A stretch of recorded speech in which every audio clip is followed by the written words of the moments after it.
Бажаю здоров'я. Сьогодні 19 грудня 2024 рік. Як завжди по п'ятницях у нас огляд бойових дій на Бахмутському напрямку. Ворог почав проходити по нових місцях.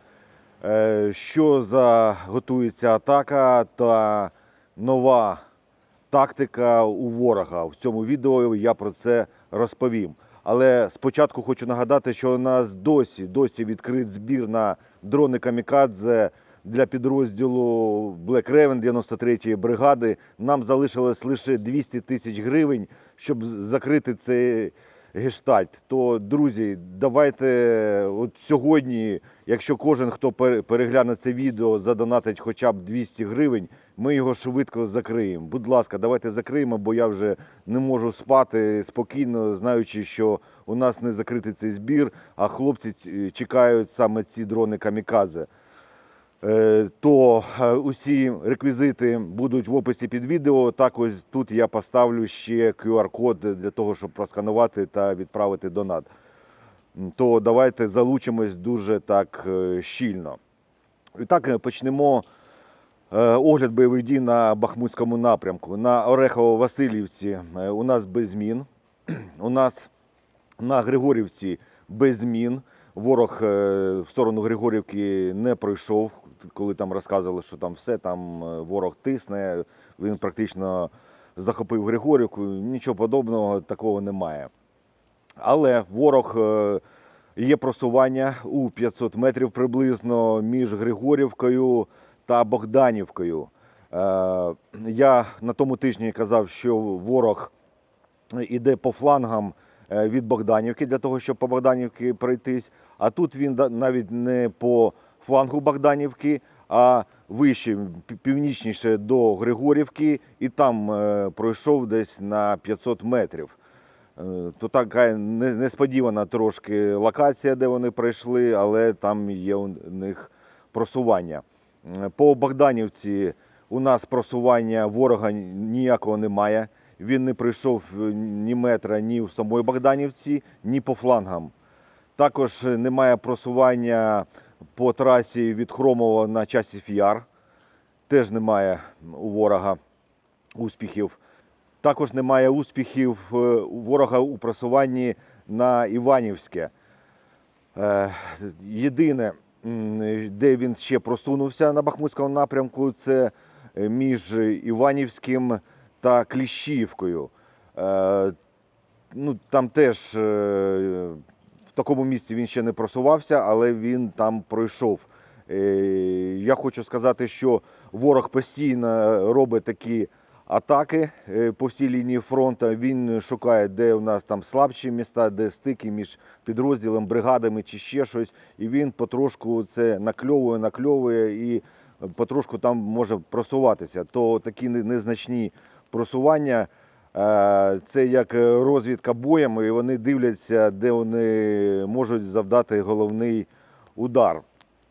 А що стосується головного удару, ворог готує велику атаку.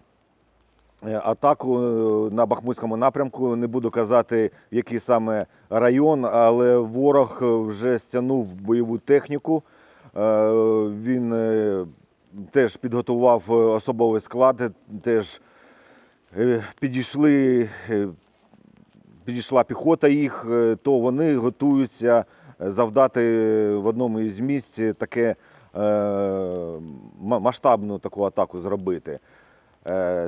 Вони вже кілька днів по радіоперехватам збиралися зробити, але щось у них не виходить. Бо перед атакою зазвичай робиться така невеличка атака, розвідка боєм, для того, щоб виявити вогневі позиції, де кулемет стоїть, артилерія як стріляє. І вони постійно ці групи запускають, але наша артилерія, наші дрони камікадзе безпілотні, вони дуже гарно відпрацьовують, що ворог не розуміє навіть, де що знаходиться, бо стрілкові бої не доходять, і ворог не може зрозуміти, що там далі йде. То він постійно відкладає цей свій наступ ну, день в день. Це може бути і сьогодні, може завтра, може через 2 години бути. Але те, що буде велика атака на Бахмутський напрямок, ми це знаємо, бо такої кількості важкої техніки вони ще не збирали там. Ну, але гадаю, що ця робота буде для підрозділів Хаймарс. Якщо вони ще там не роз'їхались, то я вважаю, що вже пора їх там накрити, щоб вони там не розслаблялись. Ще трошки скажу по Бахмутському напрямку. Район Кліщівки, Андріївки та Курдюмовки. На цьому відрізку ворог не пройшов за тиждень ні на метр. Тут у нас зона відповідальності 93-ї бригади, і я вже кожен тиждень кажу, що ми свою роботу виконуємо дуже вправно і ворог не проходить. Тим паче ми збиваємо усі атаки, нищимо важку техніку, піхоту нищимо, і я вважаю, що саме за цих умов ворог не може зробити цей наступ великий, який він хоче. Ну так, в принципі, погода у нас така, зараз іде дощ, плюсова температура, а кожен день воно по-іншому. Було і мінус 20 градусів, мінус 10, і дощ, і сніг, і там плюс 2, і таке твориться, ну, немає такого, щоб щось якась одна погода там тиждень була і можна до цього пристосуватись та вести якісь дії. То саме погода і робить ще свої коригування. Коли був великий мінус, і у нас було так достатньо з обморожуванням кінцівок нижчих, це стопи, п'яти, пальці на ногах, у солдат були обмороження. Хоча, ну, те, що я давав піхоті, там кілька ящиків саме своїй роті, першого стрілецького батальйону, то у них обморожень немає. І інші роти, я не знаю, чому вони не використовують, чи їм не видають, я не знаю, але там є обмороження. Там, то, що ви, друзі, нам присилали, все працює, як бачите, саме у тих солдат, що я видавав ці обігрівачі, цих обморожень немає. І це результат нашої спільної роботи. То давайте спільно ще долучимося до збору на дрони камікадзе, закриємо сьогодні цей збір. В описі відео є усі реквізити. Також хочу розповісти ще одну тактику ворога. Ну, це давнішня тактика, яку він використовував і раніше. Зараз ми побачили, що на Бахмутському напрямку він вперше таке застосував.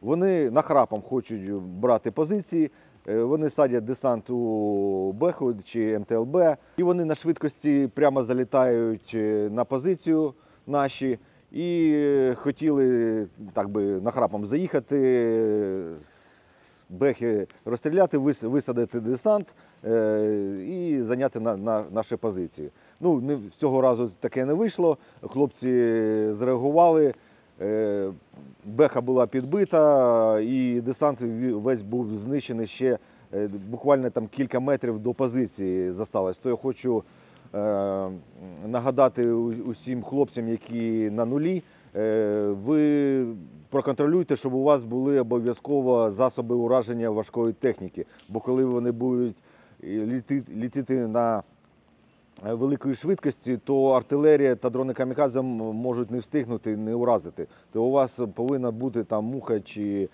ще щось для того, щоб уразити саме броньовану техніку, а потім уже стрілецькою зброєю розстріляти тих, хто буде від тіля вибігати. От така у них тактика нахрапом, хочу сказати, от як беруть. Також, так як у них є просування на цьому тижні, а я на минулому тижні розповідав, що у них з'явилися заградотряди, то, як бачите, заградотряди працюють, як у Другій світовій війні у радянській армії були заградотряди і вони приносили результат. Також і тут приносять результат.